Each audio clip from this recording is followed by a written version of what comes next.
नाही, पण आता आदित्य ठाकरे आले होते, संजय राऊत हे म्हणजे ते असं बोललेले आहेत की आणि जे दंगे झाले आणि दुसरी गोष्ट औरंगजेबाचा विषय अबू आझमीने काढला. मागच्या वेळेस पण शिवाजी महाराजांनी औरंगजेबाची तुलना त्यांनी केली. कसं काय करू शकतो? कोण आहे औरंगजेब? काय लागतो त्यांचा? कोणाचं काय लागतो? कशासाठी?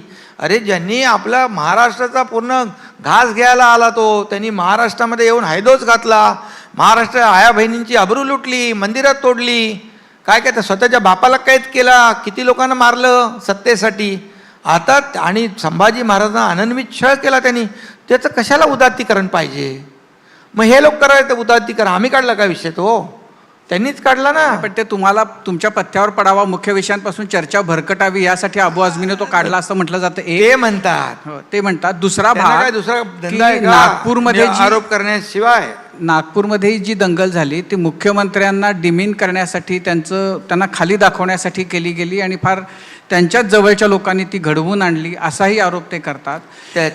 त्याच्यातले आरोपी पकडले, त्याच्यातले लोक पकडले. ते कोण होते, कुठून आले होते, सगळं झालं. त्याचं सगळं जे आता नागपूरमध्ये पोलिसांवर तुम्ही हल्ला करणार, पोलिसांवर दगडफेक करणार, महिला पोलिसांना व्यवस्था करणार आणि पेट्रोल बॉम्ब टाकणार, तिथं कुऱ्हाडीने वार करणार.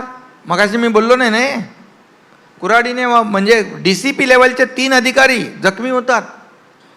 मग हे कोणी केलं? एवढं सगळं कोणी केलं? आणि ते आरोपी तर आहेत ना समोर. मग ह्याच्यामध्ये पण हे म्हणजे मुख्यमंत्री प्लॅनिंग नियोजित दंगल होती ती.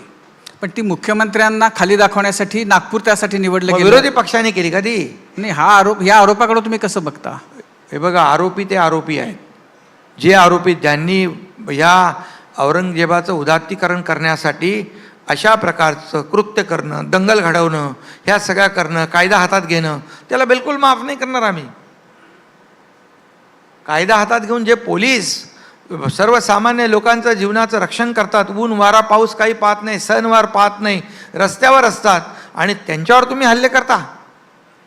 मराठी तिथले कुटुंब आहे ते बघत होते की एक म्हणजे हॉस्पिटल सोडलं नाही, देवदेवतांचे फोटो जाळले, एक तर लहान 5 वर्षाची मुलगी वाचली.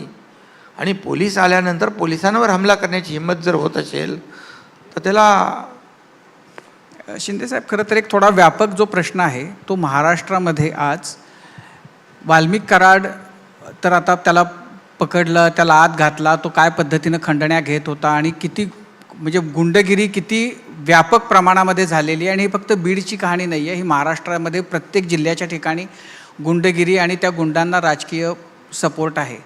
आता आदित्य ठाकरेंना जेव्हा मी प्रश्न हा विचारला होता तर तेव्हा त्यांचं असं म्हणणं होतं की यासाठी सगळ्या राजकीय पक्षांनी, नेत्यांनी एकत्र यावं, आम्ही त्याच्यामध्ये सामील व्हायला तयार आहोत. जर सगळ्या राजकीय पक्षांनी असं ठरवलं की आम्ही गुंडांना आमच्या पक्षामध्ये थारा देणार नाही, एक